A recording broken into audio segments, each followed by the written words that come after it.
Hello there folks, I'm Dan Brown from sortofinteresting.com and today you're joining me on board good old Narrowboat Abel's Ark, and I wanted to give you a moment here of proper real boat life. This is during December, so it's a generally chilly month, but we've had some very wet days thrown in amongst the beautiful sunny chilly mornings and evenings, and I just want to give you this proper realistic look at what narrowboat life can actually be like and what it's like being on board a boat in some of the less grand weather conditions. It's all good during the summer months, but as you can see, it's not looking too clever out there. So it's only about 3 o'clock in the afternoon at the moment. However, if I pan the camera around now, you can see it's obviously not a beautiful sunny summery day out here. We're down the towpath, sort of difficult to really explain where I am. Call it St Martin's for argument's sake, for anyone who knows this area in Shropshire, up here on the Llangollen Canal.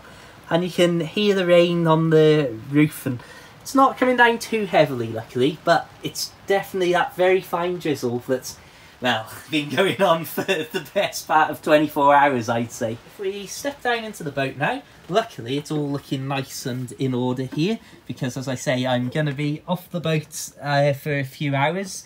So I've made sure that everything's all nice and tidy and clean, so that when I come back here in the absolute pitch black later on, I can just come on, get the fire lit and going, and everything will be nice and calm and all in order to just, well, settle down for the evening and then head to bed later on.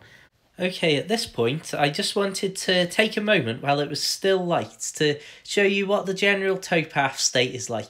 Now, this was before the rain had come down even heavier, so you can see there's a lot of standing water, and then further up the towpath earlier in the day when I'd had a previous attempted shopping trip, you can see it wasn't too muddy, it wasn't too wet. I'd say this is about as good as the towpath is getting at the moment, and luckily it's not the sort of place in this area where you get really deep mud. There's a lot of grit and stuff mixed in, so it's more of a layer of mud and water on top of that most of the time.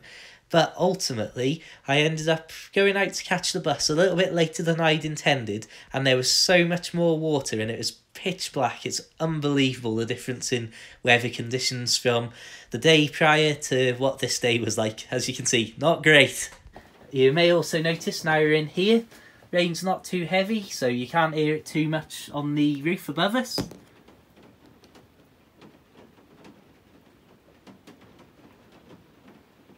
Not sure if that's here showing up or audible on the recording. Now, first thing you'll notice here, we've got some very steamed up windows, and this is where you start to have issues where sometimes if the boat's relatively cold on the inside and you come in, if you've been out at work all day or something like that, and the fire hasn't been lit or the fire's died out hours and hours ago, then when you start, say, just boiling the kettle, for example, just having the gas going on the stove will start to create a lot of condensation on the windows and stuff. And then if you've got something with boiling water as well, you can imagine that suddenly ramps up the condensation greatly too. And you'll find that sometimes, not just the windows, but even certain parts of the walls and stuff will get condensation. I mean, these are not too bad here, because luckily I've been on the boat for a while. So a lot of this condensation is going to be from just breath and from me being on board, really. I'd been out for a while before and I got, well, slightly wet. So that obviously, when I came in with like wet hair and wet clothes and shoes and stuff, that didn't help. But luckily, as I say, with the cover on the back of the boat, you can get changed out of there and leave your clothes to drip dry and stuff, and then just fetch them in if you want to really get them warmed up for when you put them on. But if we pop this window open, this is the reality of what you're often looking out onto over the winter months. Now, we've got rain coming into the boat straight away, but just to give you that sort of, that moment of, wow, sometimes this looks like an absolutely beautiful wintry frosty scene, and there's an amazing sun rising in the sky lighting up this tree here, and everything looks about as beautiful as you could want it.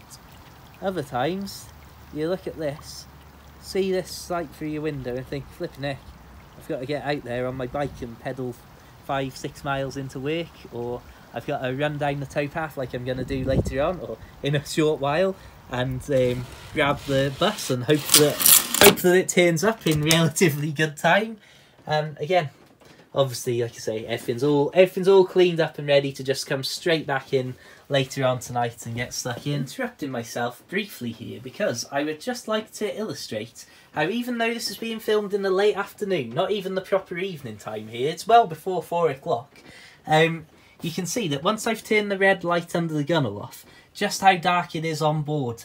And obviously, if you're moored up under a load of trees or by a big bank or something, which can cut off even more light, it can be very dark on board during the winter months for a lot of the time. It's not as dark on board as the camera's making it look, but to be honest, it's very, very dark, to be fair.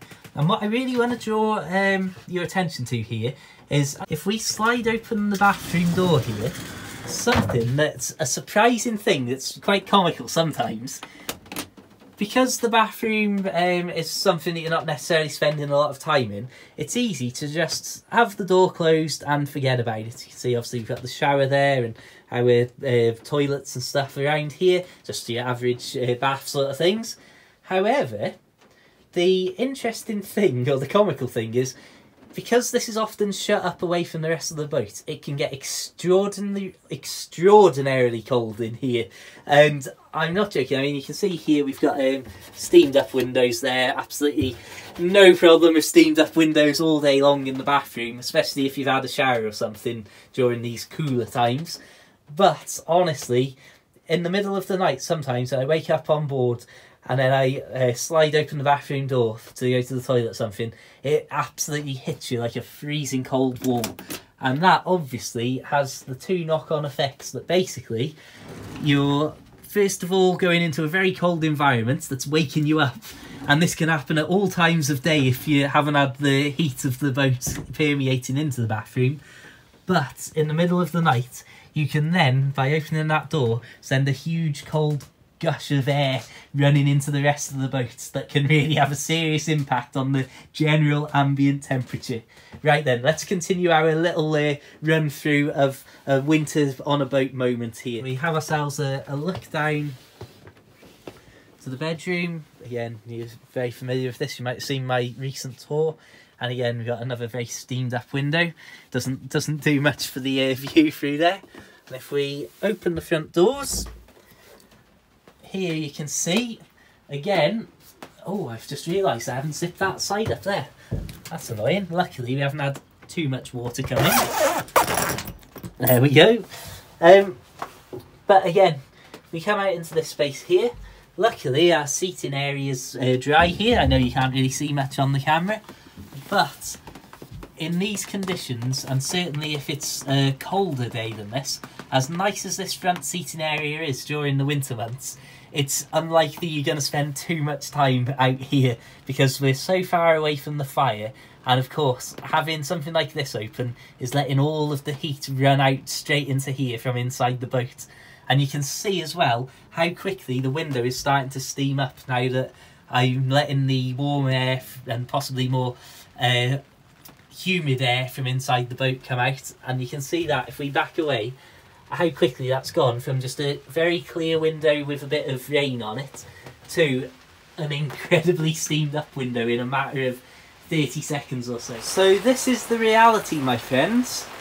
As the time is getting closer and closer to the point in which I need to leg it down the towpath to catch the bus, it's getting heavier and heavier and darker out here. So my friends, I'm about to head off down the towpath. The weather has continued to get worse and worse, so you can imagine later on in the dead of night what this is going to actually be like to come back up the pitch black towpath with nothing but my humble little torch to guide my way. As I say, I don't want this video to be a negative sounding video or anything, but it's important that I just make note of these actual realities of narrowboat life, as it's not always the grand experience you might hope for.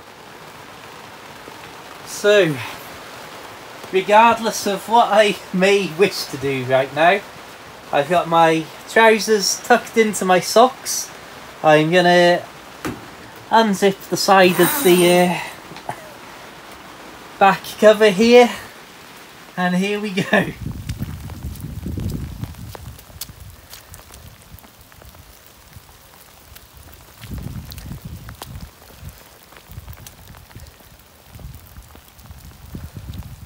Yeah, I'm going to stop filming this and just run for my life to get to the bus, I think. Sorry about that, my friends. And this is where the video gets very stereotypically narrowboaty, as we've got wind and rain battering the outside of the boat, but we've got the fire smouldering away and it's nice and toasty. As I say, this can certainly run its course in terms of how often you want to do this during the winter months. But I suppose this is a good moment to draw this video to a close and say thank you so much for tuning in. Please consider checking out my short books available for the Kindle, all about life on a boat, available as a paperback and even as an audiobook. If you're really curious and want to support me, please do consider checking out my new Patreon, which is there to support these videos, as my next Boat Life book I'm going to release completely free as a series of monthly website posts and actual audiobook recordings here on YouTube, so please do consider checking that out. And well, I suppose, as always, check the links in the description. You'll find me all over the internet doing all sorts of boaty things, posting boaty pictures on Twitter and Facebook and Instagram. And well, just have an absolutely fantastic day. Keep it boat worthy, keep it interesting, and of course, my friends, farewell.